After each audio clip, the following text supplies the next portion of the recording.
Nous ne pouvons pas quitter le Niger et je suis donc pour le coup dans les 19% des sondés qui pensent que la France doit rester présente militairement non seulement au Niger mais ailleurs en Afrique. Notre retrait nous coûterait très cher à terme. Nous avons besoin de rester très présents sur le continent africain. D'autant que c'est la base principale aujourd'hui au Niger de la lutte contre le terrorisme. Mais c'est la seule qu'il nous reste après avoir été chassés d'autres pays. Donc il y a un intérêt stratégique évident pour la France à rester présente. Donc on verra, la situation est évidemment très confuse pour le moment, mais notre intérêt premier, c'est de rester sur place le plus longtemps possible. Évidemment.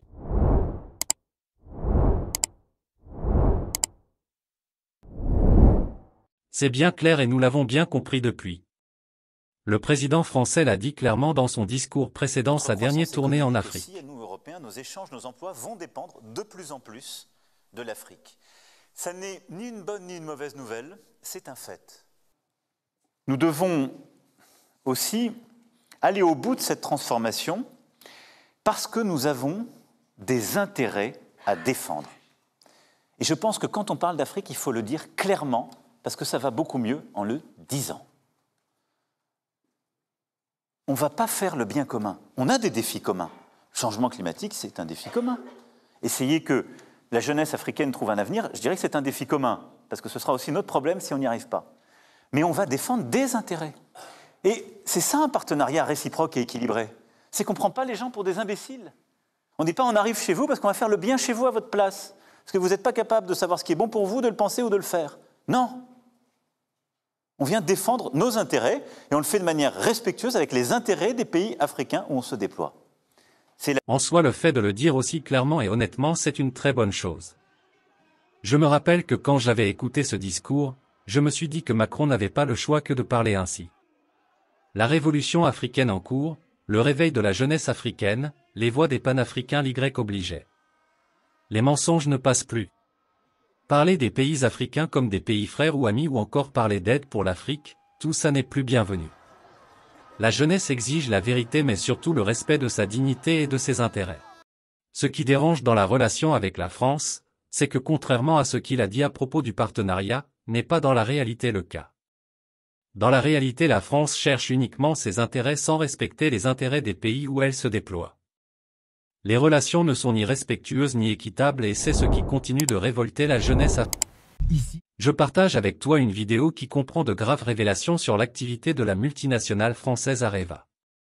C'est tout simplement écœurant.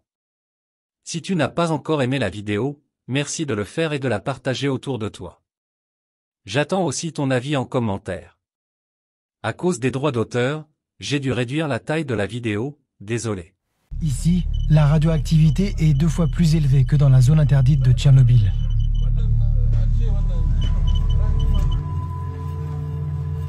La ville est sortie de terre dans les années 70, grâce à ses gisements d'uranium. Elle est bordée par 2 immenses mines, gérées par des filiales de la multinationale française Orano, que tout le monde ici appelle encore Areva. De cet uranium, les habitants d'Arlit n'en aperçoivent que le relief. Ces immenses stériles jaunes, des résidus miniers entreposés à l'air libre. Les poussières, portées par le vent du Sahara, s'engouffrent dans la ville, jusqu'à l'intérieur des habitations. Qui parmi vous est malade aujourd'hui ?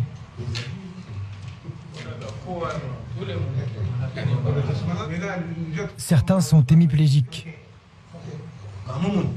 D'autres souffrent de maladies chroniques. Qui estime que c'est à cause d'Areva que vous êtes malade, ici ? Officiellement pourtant, ici, aucun habitant ni aucun salarié d'Areva n'a jamais été reconnu malade à cause de la radioactivité. Le seul qui l'ait été, c'est un salarié français qui n'a passé que 7 ans dans cette ville, quand la plupart de ces hommes vivent et travaillent ici depuis plus de 40 ans. Dans la nuit nigérienne, nous rencontrons un salarié du groupe. Il nous remet cette clé USB, mais ne souhaite pas répondre à nos questions, par crainte de représailles. Sur ces images internes, tournées par la multinationale, nous découvrons l'ampleur de l'impact environnemental. Le groupe utilise des explosifs pour accéder à l'uranium. Dans la poussière, les mineurs retournent la terre radioactive pour obtenir cette pâte, appelée le yellow cake, un concentré d'uranium. Orano en produit 2500 tonnes par an au Niger. Cette opération nécessite un lourd procédé chimique et engendre des résidus à perte de vue. Les montagnes du bout de la ville n'ont rien de naturel. Ce sont 35 millions de tonnes de déchets toxiques entreposés à l'air libre.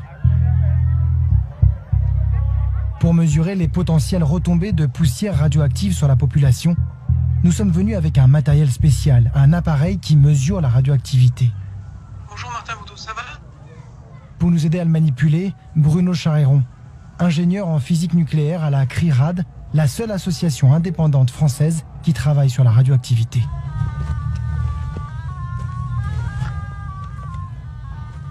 « 150, 160. Très vite, notre compteur s'emballe. 3000 coups par seconde. Soit 30 fois au-dessus de la radioactivité naturelle. Une personne qui resterait ici 1h30 par jour dépasserait largement les doses maximales de radioactivité recommandées par année.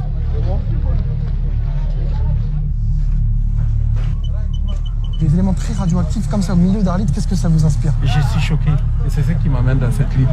Et c'est pourquoi j'ai risqué mon travail, j'ai risqué tout. Je continue à risquer tout parce que ça me choque. Je pense qu'on ne peut pas laisser les enfants et les pauvres femmes innocents dans de tels machins. Et ça, vous savez, c'est destiné à quoi? C'est destiné à une construction d'une maison, voilà, ou d'une école. Comment on peut être aussi injuste et inhumain? Il y a plein d'histoires comme celle-là sur les pratiques des entreprises françaises en Afrique. Emmanuel Macron avait lui-même reconnu que souvent quand il s'agit de l'Afrique, les entreprises françaises proposaient des produits et des services de mauvaise qualité. Peut-on parler d'un partenariat gagnant-gagnant dans cette situation? En outre, le fait que Gilles Plattret dit que les soldats français doivent rester aussi longtemps que possible est dérangeant. Cela veut-il dire qu'il faut s'assurer que le problème du terrorisme à cause duquel il serait venu au secours des États africains soit maintenu aussi longtemps que possible? Bon, je vous laisse me donner votre avis en commentaire. Une leçon générale, si tu veux qu'une relation avec quelqu'un dure, applique-toi à agir dans l'intérêt de l'autre. C'est à cherchant l'intérêt